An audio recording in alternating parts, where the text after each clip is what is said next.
Welcome to the third day of Justice Con. This is the spotlight on American Foundation for Suicide Prevention.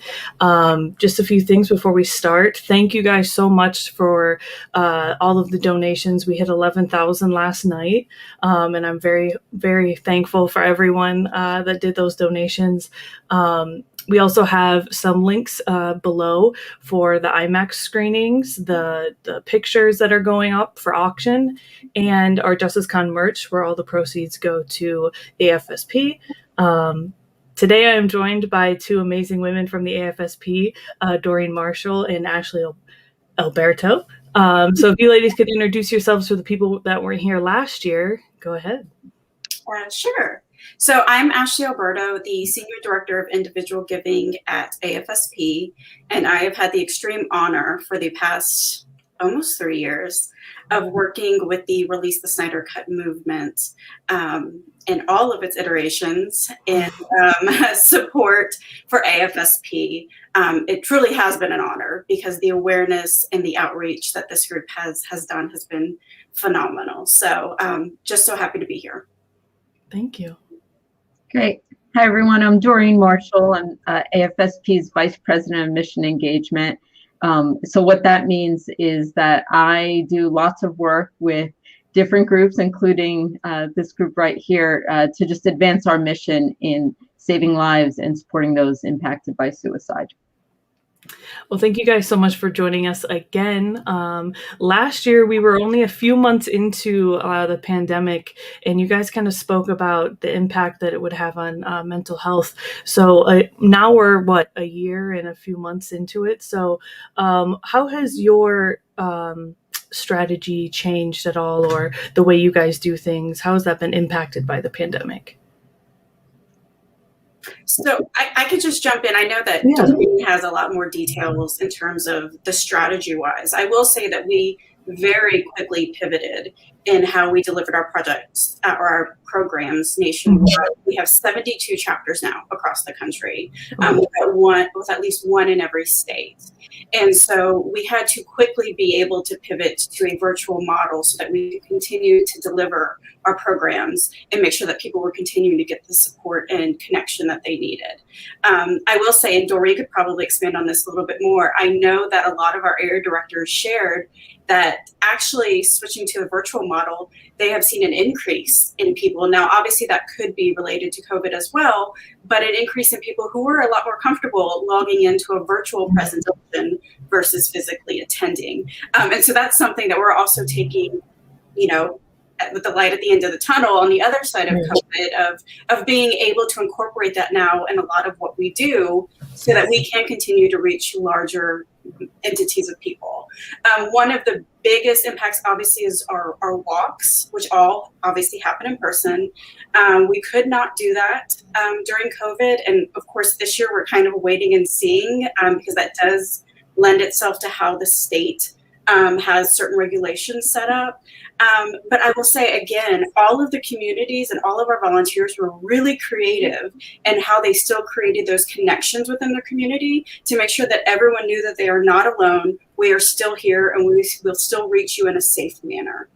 Doreen, did you have? Yeah, no, just to echo what Ashley said, I think we had to pivot quickly, obviously, because a lot of our events and our education events in particular are in person. So we moved lots of things to online very quickly. And the good news about that, and I think this is what Ashley was saying, is that so we were able to teach people about suicide prevention and warning signs just as effectively as we did before, but we did it all online. So in some ways, we reached more people virtually, but we missed the in-person events because that's where our community is. And those of you that have been impacted by suicide, you know how important it is to have a community of people who get it. So those communities happened online this last year, but we are looking forward to hopefully at some point getting back together in person. Yeah, that's amazing. How did you both get involved with suicide prevention and then also the AFSP? Well, I'll start. My history with AFSP is a long one that actually started with me being a volunteer before I was on staff. I was in graduate school getting my degree in mental health when at the time, I had lost my fiance to suicide. So I was in my final year of graduate school, and he ended his life that year. And I was going into the helping professions, but that really changed my career path to do. I wanted to do something that would prevent others from experiencing that, and also wanted to save lives. And so right away, I started getting involved, and started actually volunteering for AFSP. And over the course of time, that became me deepening my knowledge about this and specializing in it in my PhD program. And then eventually coming to work for AFSP, which I've been there 7 years on staff. It's been an amazing experience. I know all of you know how incredible the organization is, but I can tell you from both sides, being a volunteer, but also now being staff, this is an amazing organization of people really committed to making a difference when it comes to suicide. That's awesome. For me, I actually have been a fundraiser for about 15 years, mostly within health nonprofits. And then I came across the opportunity with AFSP, and I think what really appealed to me as important is the fact that I've been with these other health organizations where people openly discuss, whatever health issue it is, whereas with mental health, it did not seem to be as open of a conversation. And I thought that there was real opportunity there to make impact and also really help change that conversation. So I really wanted to be part of a team that did something like that. That's amazing. Yeah. I found the AFSP through this fandom and community, and I have to say it's one of the greatest things to be involved with, like raising the money and just having this community where there's other people that have the same struggles that can help you, or even just using the resources that are on your website. Can you tell us a little bit about those resources as well? Yeah, so, and particularly during this last year, so we have lots of resources on our website that are geared towards supporting people who have lost someone to suicide, supporting those who struggle, and certainly their friends and family who want to help, talking about the research and advocacy work we do. But one of the things in the past year that's happened is that we developed some resources specific to COVID and mental health. Because one of the things that we realized pretty early on in this pandemic is that we would have an opportunity to impact what happened with suicides during this time if we were able to get out there and encourage people to be proactive about their mental health, to stay connected to one another, even if it's virtually, to do things that we know do impact people's sense of isolation and loneliness in the world. And we knew this was going to be a big stressor for folks, just the amount of changes we've all had to go through with the pandemic. So we built out a toolkit on our website that has lots of different things. I've written several blogs. There's been several pieces that talk about what we know from the research, to social shareables, lots of different things that we want people to connect to, particularly now. So, and if you follow us on social media, we've been putting out messages all year, really encouraging people to take care of their mental health and to reach out for help if they need it. That's amazing. I think that some people still struggle with being a proper ally to those who have mental health issues in their life. Can you kind of discuss how we all can be a better ally? Yeah, I mean, I think it's such an important thing. When we think about, what contributes to suicide, we know it's complicated, and that it's different things that intersect in a moment for someone who's struggling. And one of the things that we know is that suicide is people who feel or have thoughts of suicide or feel like their life is not worth living often kind of are isolated, or at least in their own thoughts, right? And so anything we can do to stay connected, to reach out, to say, hey, I've been thinking about you, I care about you, those things help break through a person's isolation. Because I think what ends up happening is people often feel like they're a burden to other people.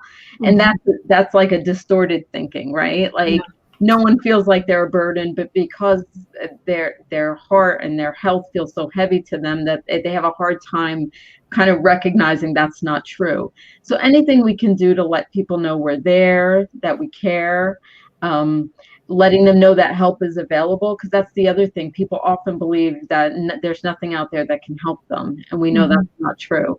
So being a better ally, I think, involves staying connected, reaching out, being aware, like if you notice like someone's behavior, even their online behavior is changing, like this isn't like them, to reach out and say, hey, what's going on?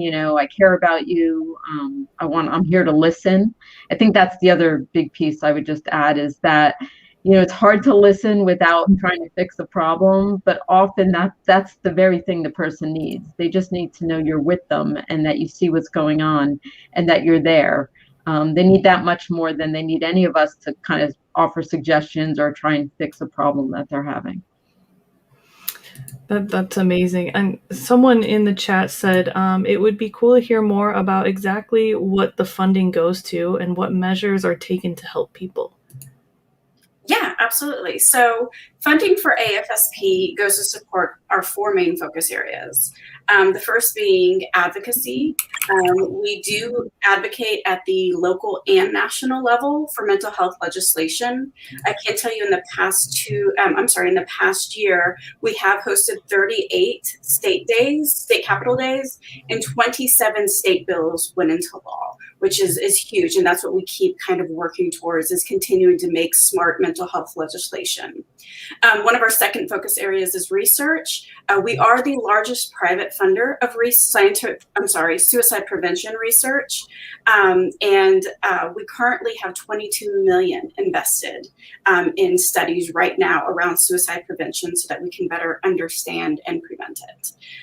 We also do education programs. As we mentioned before, we pivoted those very quickly to virtual during COVID, but our chapters throughout the country offer those programs to ensure we're meeting the community and also the various aspects of the community. So we have programs for veterans, we have programs for youth.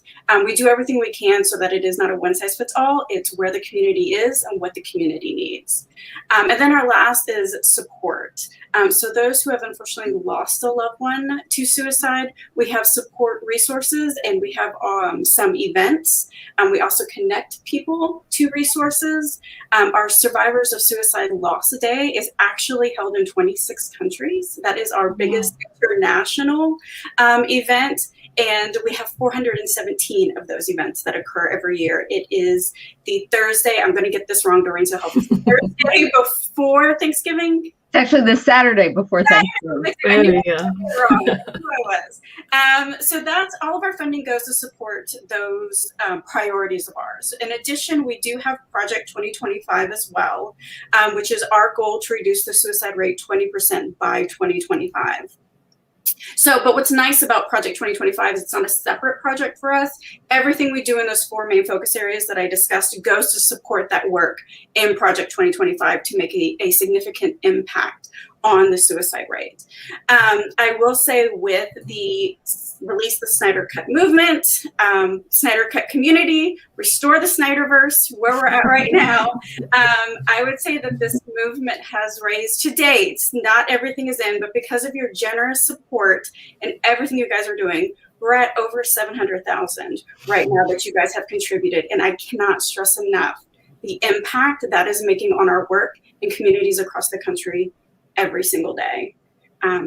Doreen, so you want to? Yeah, no, I would say just everything that Ashley said. And to give you a sense of how this looks on a day-to-day basis for us, between our national office and our chapters, we hear from people every day who have been impacted by suicide, who are either struggling themselves or know someone who's struggling. And a lot of our work is around creating communities that care, changing culture. So Ashley mentioned some of the legislative work. One of the things that we had a really big role in over the last year was moving the National Suicide Prevention Crisis Line to a 3-digit number. So some of what's happening as a result of ours and other organizations' advocacy is that we are making help more accessible.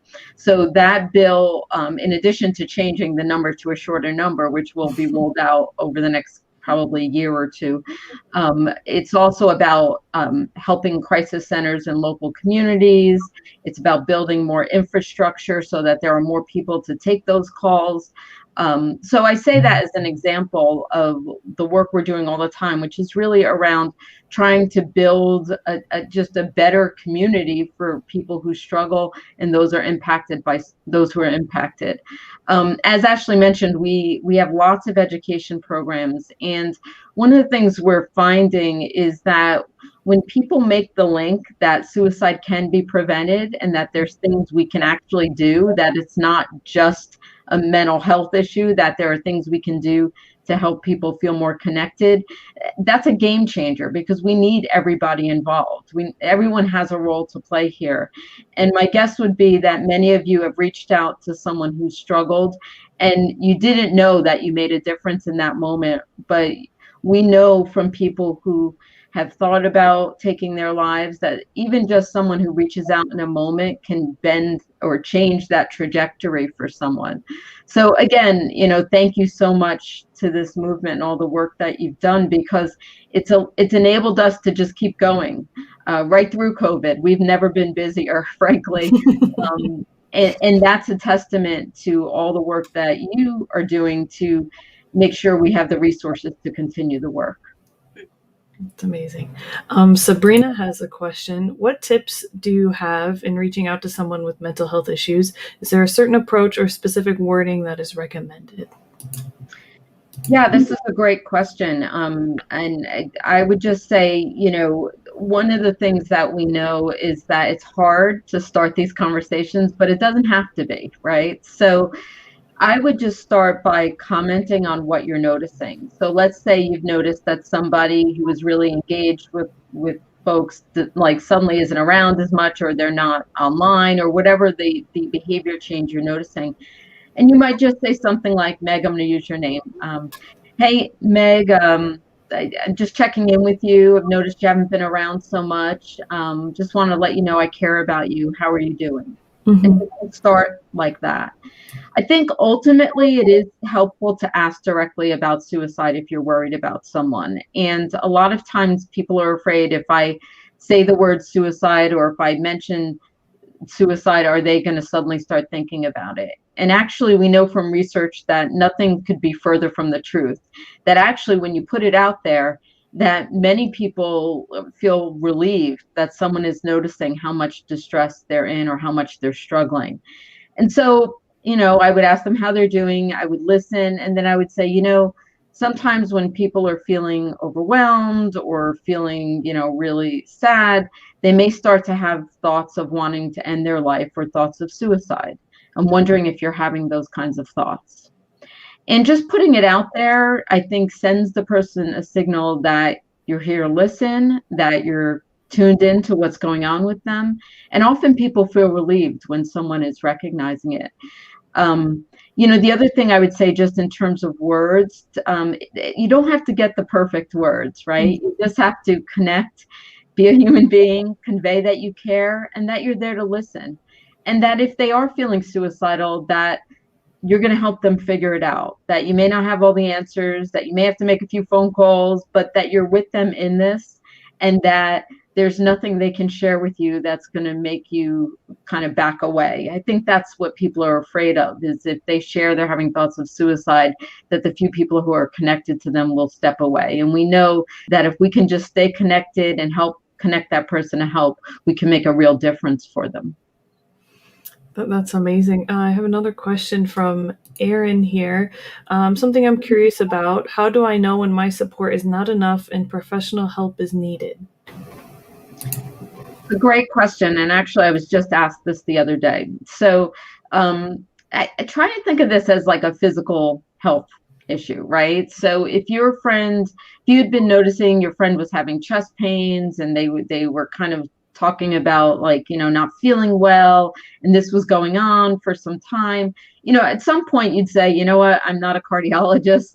Maybe we should get you to someone who could actually tell us what's going on. And I think it's the same with suicide, that when someone's having suicidal thoughts, and we know lots of people live with suicidal thoughts, but if someone's having them and you're noticing their behavior is changing, they're not getting through the day, or they seem just not like themselves, the best thing you can do is encourage them to get someone else to take a look, someone who's trained.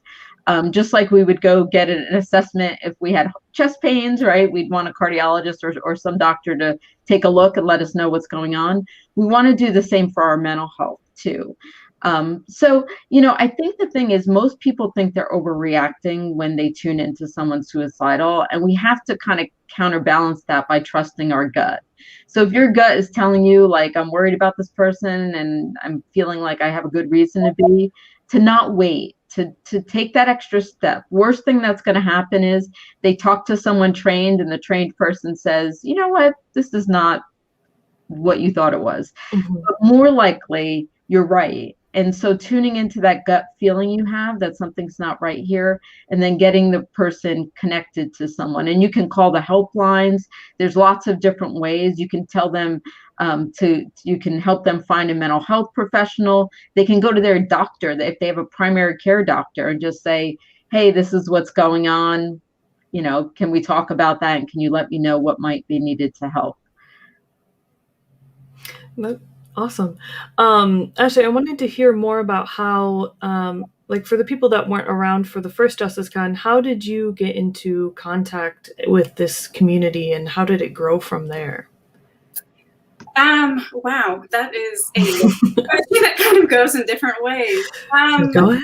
I'm trying to think back here. So I know that really it was my first, I think, interaction was with Vero. I had connected with Vero in regards to being a featured charity on their platform.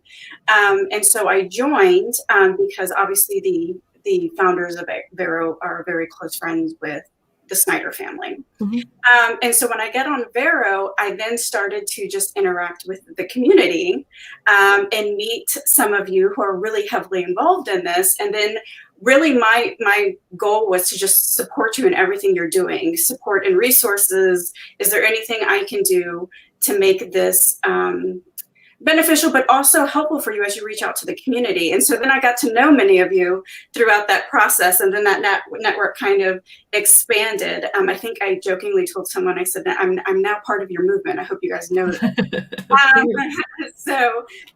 But yeah, so it was actually through Vero that I started to make more and more connections with all of you, and then start building that relationship and really see how I can be as helpful to you, because you guys are a force amongst yourselves. So I'm just trying to make sure that we're doing all we can do on the AFSP side to support you and make sure you have those resources that you need. Because again, the impact you all are making in the community, it has waves. I know when Justice League came out, our chapter volunteers across the country, area directors were taking pictures of billboards. They were sitting in, they were so excited, and that's excitement around that. But they were also so thrilled about the fact that mental health and suicide prevention was at the forefront of the discussion attached to this. And that's because of you guys. That's because of what you did. Again, as I said before, I've just been honored to work with all of you and be part of this throughout the years. That's really good, especially when you're watching the movie and you see that AFSP billboard pop up. It's just like it hits you right there. I can't tell you how many pictures were sent in of the billboard on social media. People tearing up when they saw it. I mean, it's one of these things that's exciting, but again, the impact goes so much deeper. Yeah.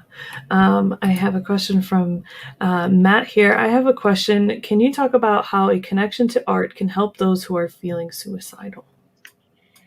That's great. I mean, I think one of the things I often think about when it comes to suicide is that people are often suffering in silence. That's the best way to say it. That that anything we can do to express and to let out, and life is hard, I mean, we just this last year, I mean, everything that we've gone through, and what we know is that expression really does help.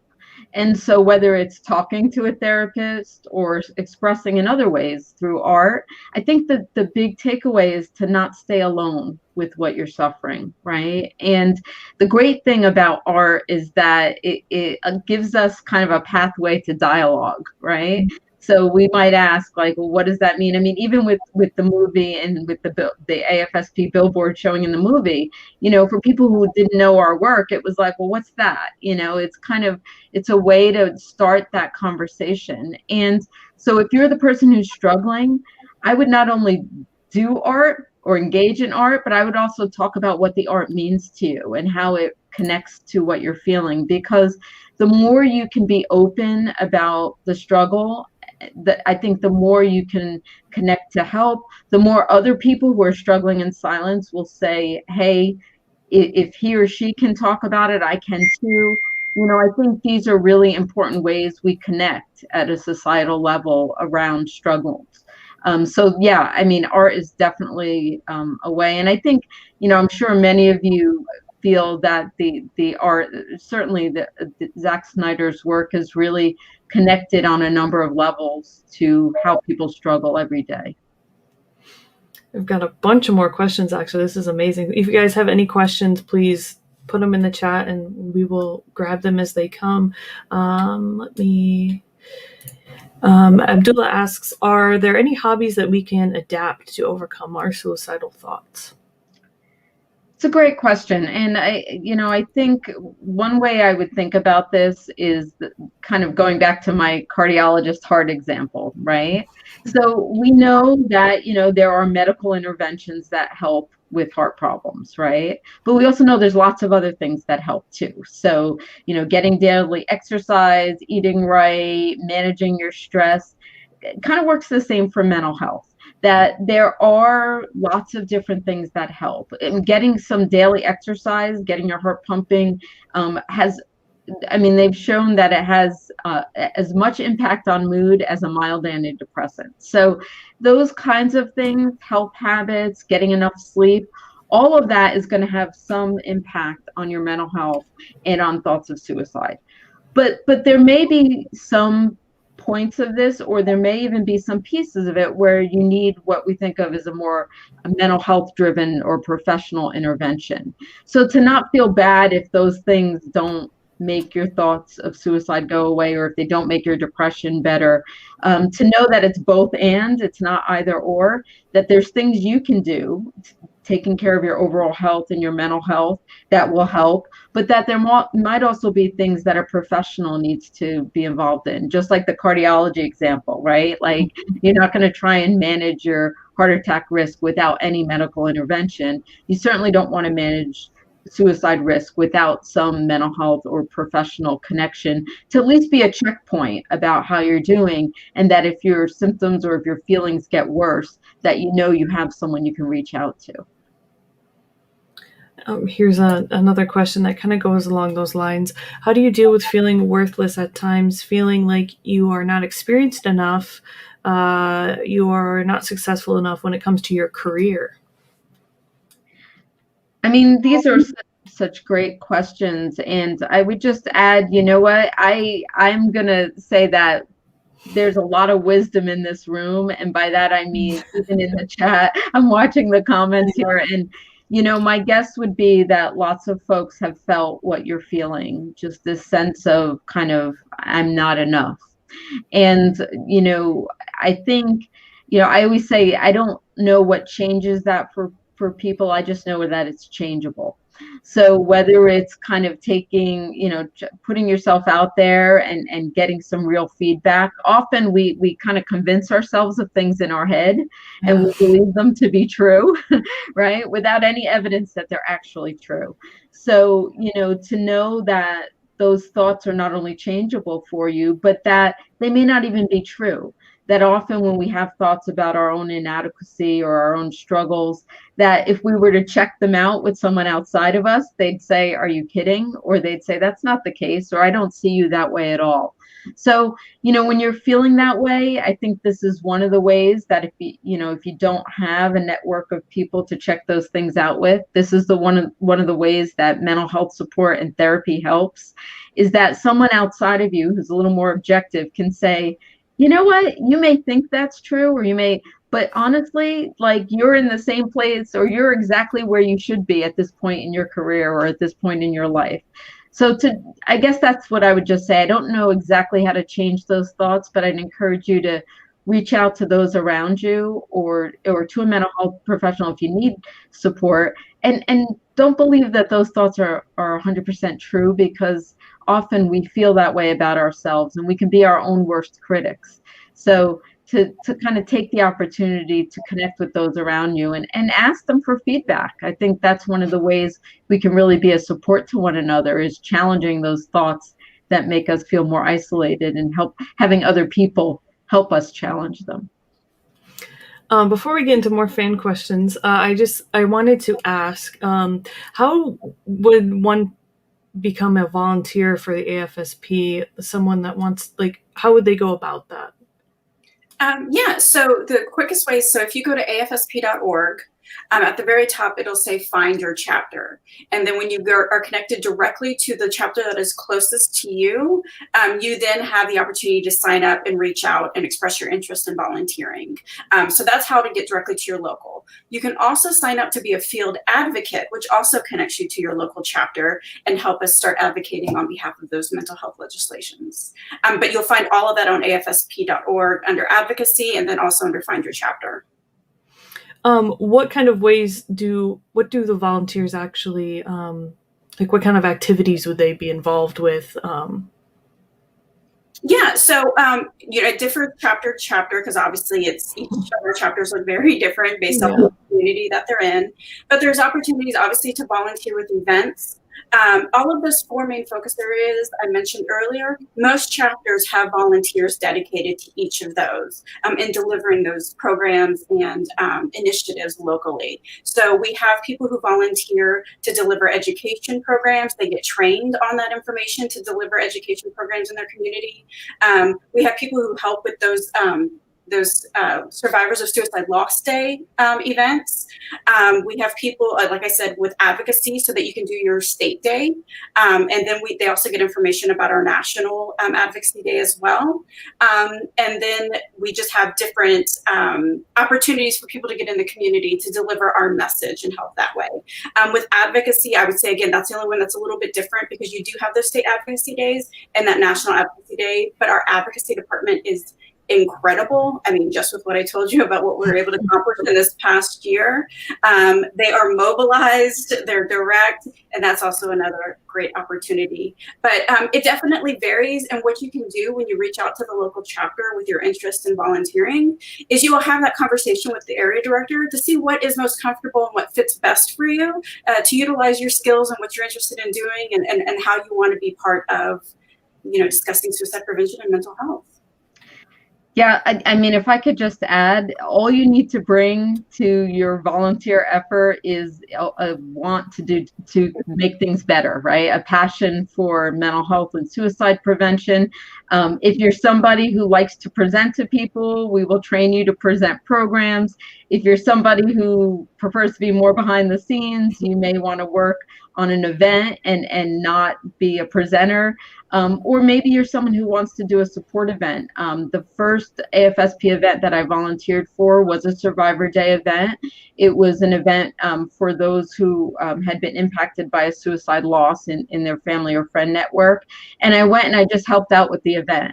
And I was just so thrilled to be around other people who wanted to make a difference. And you really do see the difference when you're interacting with people who have been impacted or who are coming to our walks, and it's the first time they've ever been anywhere public about their loss. I mean, you really get a sense of the difference you're making, and you get hooked, quite frankly, because I think, there's lots of opportunities to volunteer for different organizations, but this is one where we're really a family.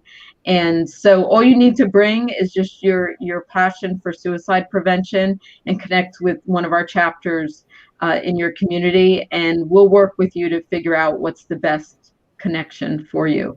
The only other thing I would add is that some of our chapters do more of our advocacy work, and as Ashley mentioned, we have state days where chapters will go to their state capital and meet with legislators and talk to them about the importance of suicide prevention in their communities. And so that's another way that our chapters interact, and it does make a difference. I mean, we've had state bills passed that require teachers, for the school teachers, for example, to get training in suicide prevention, and other things where the advocacy efforts really made the difference. Amazing. Thank you. Got a few more questions from the chat here. Roman asks, what are best ways of increasing self-worth, and are there any best practices to keep oneself optimal mentally and socially? It's a great question, and I think in the last year we've all had to, one of the things I would say is that we've gone through so many changes in the last year that this is something that I think it helps all of us to have this at our forefront. Like, what can I do to take care of my mental and physical health? How do I make sure I'm staying connected? And, over the past, 12, 13 months, we've had to find new ways. But certainly taking care of your physical health is a big one, so all the things I mentioned, getting enough exercise, sleep, eating right, those make a big difference. Doing things to help your stress levels. So whether you engage in mindfulness practices, or if you're somebody that has other ways of managing your stress, finding new ways to keep your stress level low. Watching your substance use, certainly if you engage in substance use, we know that can have an impact. I always tell people alcohol in particular is it's a central nervous system depressant. So the more you drink, while you might feel good in the moment, over time, you tend to feel more depressed. Mm-hmm. So watching kind of your use of substances and alcohol. I would also say staying connected with other people. That, just like the previous question, we can convince ourselves of a lot of things that may not be true based on just not having any interaction with other people. And we're social beings, right? I mean, human beings are social beings. So making some extra efforts to stay connected, to find your tribe, so to speak, to find the folks who you feel like you can really be yourself with. And if you don't currently have that in your life, to really make it a priority to reach out, to connect, because those things do make a difference with mental health. And it's all of the things, right? There's no one thing that's going to be the big thing that makes the sweeping change, but taking all of these small actions, you will find that it does have a positive impact on your mental health and your feelings of self-worth. Excellent. Melissa has another great question. For those whose mental health is impacted by chronic health conditions / pain, what are strategies to keep a healthy mindset? It's such a great question that and as somebody who I have had a chronic health condition in my own life, what I will tell you is that the things that at least I've found helpful is to kind of take things a day at a time. If you think about the things that bring us anxiety in life, they're often because we're looking way far ahead, right? So we may be having a good day with our health condition and feel like, well, okay, but is this going to last? And really just kind of trying to stay in the moment and not get too far ahead, because we know that only brings added stress. But also I find that when I feel like I can trust my doctors, when I feel like I've got a good medical team on my side, when I feel like I'm doing the things I know to do, knowing that you have control over some things, you may not have control over everything, right? But separating out what can I control about this versus what don't I have any control over? So I may not have ultimate control over how my chronic health condition impacts my life, but I do have some control, right? I can take medications as prescribed. I can keep my doctor's appointment. I can keep my stress levels down. I can do the things I know that impact my health positively.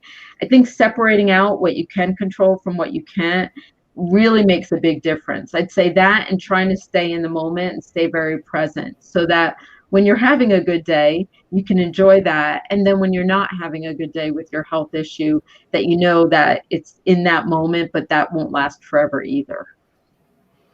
Awesome. Morgan has a question.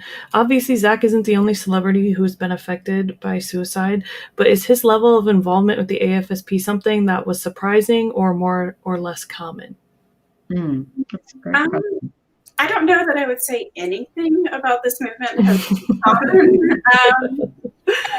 I think, yes, that is a correct statement that other celebrities have obviously been impacted by suicide, but I think what is obviously different is all of you, is this movement behind it. The Snyders have been incredible ambassadors of bringing the cause and having this open discussion about it, but then also all of you behind that as well. I always mention, and I always think back to last May, around May Mental Health Month, and Zach was posting twice a week about May Mental Health Month, suicide prevention, sharing resources. And I would log in and see the posting and just like look at the comments just to see what kind of conversation was having. And I was overwhelmed by this supportive community, and how if anyone had said anything of their connection to suicide, there was someone there to support them. If anyone said I need help with resources, there was someone who there to provide it, even before we were able to. So I would say it's definitely not common. I think the impact that you're making is definitely not common. I think that this movement is something very special. I also think it's something that can't be replicated. And we're just honored to be able to be on this journey to educate people with all of you. Yeah, I mean, I would just add that I think, when someone's life is impacted by suicide, often we bring all of the societal things that we may have thought about suicide to it. And one of the things that I said with my own loss is that when suicide happens, some people move away and some people move toward. And I think, Zach and certainly this fan movement moved toward. And that I can't understate or overstate how important that is. That, this could have been a very different conversation had Zach and many of you kind of moved away and said, you know what, that's a scary thing, and I don't want to know about it or have anything to do about it. I'm just going to kind of pretend it never happened. And what all of you have done and what Zach did, I think, was move toward and say, I want to understand this. I want to know what I can do. I want to make sure others aren't impacted in the way that we've been impacted. That is huge. And as you know, other suicides have occurred in celebrities. We've lost celebrities to suicides, and certainly they've had other losses in families of celebrities. But the moving toward is unique. And if more people would do that, what a different world we'd have when it comes to mental health and suicide prevention. It's amazing to hear that, especially from like the other side of things, because being so heavily involved in the movement, it's great to hear what the impact that we have on even just the Snyders as well. I know that they so appreciate the work that you guys do, that we all do. Swampnil has another question. How do you stop procrastinating, especially when it's more about mentally being lazy because of feeling depressed or feeling numb? Is it the right thing to push yourself to do the work anyway? Yeah, that's a great question. And, I mean, I think this is one of the things I tell people a lot, is that some of this is about kind of doing a self-assessment, right? Like a checkup or check-in with yourself. And so, I never kind of base how I'm doing based on a single moment or a single day. We all have rough days. We all have days where we're not feeling very motivated or very engaged in things. That's kind of part of the human experience.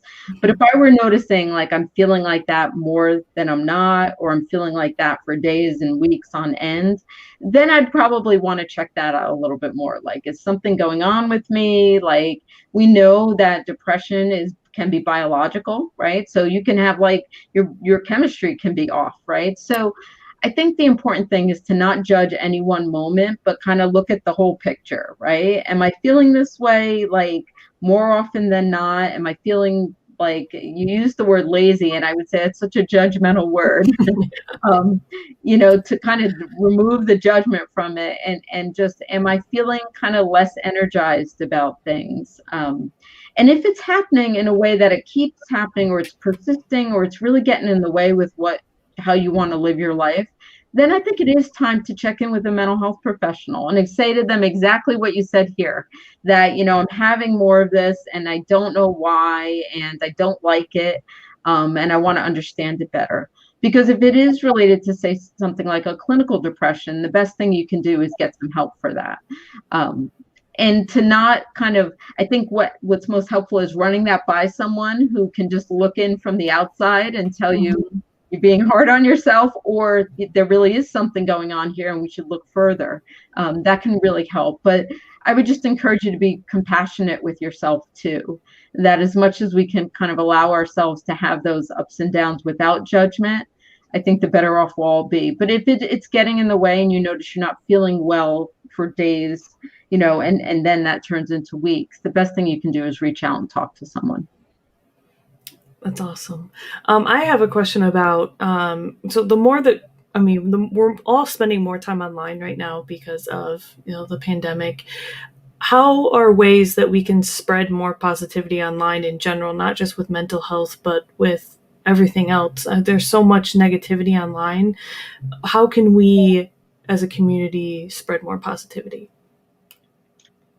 It's such a great question. I would say so much of it, if you follow us on any social media platforms that we're on, you'll see like this is a big part of our work, is kind of putting out messaging, and we have lots of graphics and social shareables that encourage people to be compassionate to themselves, to take care of their mental health, to look out for each other. I think the more you can kind of be a generator of that positivity, the better. But we're not talking about like toxic positivity. We're not talking about like nothing's ever wrong. We're really talking about kind of helping people know that whatever they're feeling is okay, and that they don't have to have it all figured out. I think the other thing I would say is that to be vigilant on your social media. And I've so appreciated, I think, when I'm in lots of social media groups, as I'm sure all of you are, and when I see someone who kind of sees someone struggling and responds with compassion, or, takes the extra step to understand versus kind of getting in a back and forth. Like, I think those things, if we can monitor how we respond to people who are struggling on social media, it creates a different conversation when someone says, hey, I'm not sure what you mean by that, but I just want you to know this is a safe place. Those kinds of comments really do make the difference, and can make the difference between someone feeling really isolated versus feeling like they have a community of support. Yes, thank you. I feel like so much we get consumed in the negative online because it's just so easy to, get in these threads on Twitter or whatever, that just spreading a little bit of positivity really changes people's mindset about social media in general. But I think that's a good place to end it today. Mick and Nana sent me a little message that if JusticeCon raises $20,000, which we're already at 11, here, let me refresh it really quick. We're at $11,377. But if JusticeCon raises $20,000, we will cross the $750,000 mark for AFSP. Amazing. That is so crazy. Like, it's amazing. I mean, we are so close to $1 million that it's just. But thank you guys so much for joining us today again for the second time. I know that the panel last year was so eye-opening and enlightening that it was just a no-brainer that we had to have you guys back this year. So thank you so much, and tell everyone where they can find you and resources for the AFSP. Yeah, so first of all, let me just say thank you to all of you for this opportunity to be here and for this opportunity to personally thank all of you for what you're doing around mental health suicide prevention and for AFSP. In order to get resources, again, I direct you to afsp.org so that you can learn about all of our resources. And then if you click the donate button, I'm actually on a few of those pages. You'll find my direct line as well as my email address. If you have any questions, if there's anything I can help you with, I can also connect you with anyone at AFSP, so please don't hesitate to reach out if we can be of any assistance. We are absolutely available to you. And then Doreen, I know she is our social media star, so you'll definitely her if you want to share anything else of how to get a hold of you. Yeah, no, I would just say, do follow us on social media. We put out lots of content. We do Facebook Lives. We do, Twitter chats. I've been told we're leaning into TikTok now, so more to come on that. Awesome. I mean, I do think it does help to see what we're putting out there, and to certainly, do share it with your communities and, with your own social networks, because we really are trying to get the message out there. We want people to be taking care of their mental health. And thank you so much for having us again. When Ashley mentioned that we had been invited, I was so excited. So I love being here with all of you, and just thanks so much for all you're doing. Yes, thank you. Everyone, the next panel starts at 12:15, and it is the Women Behind the Scenes of Army of the Dead, hosted by Nana. So make sure you go check that out. And thank you guys so much for your donations during this panel. Like I said, we are at, let me make sure it didn't refresh on me, $11,377. So thank you guys so much, and we will see you in the next one. Bye.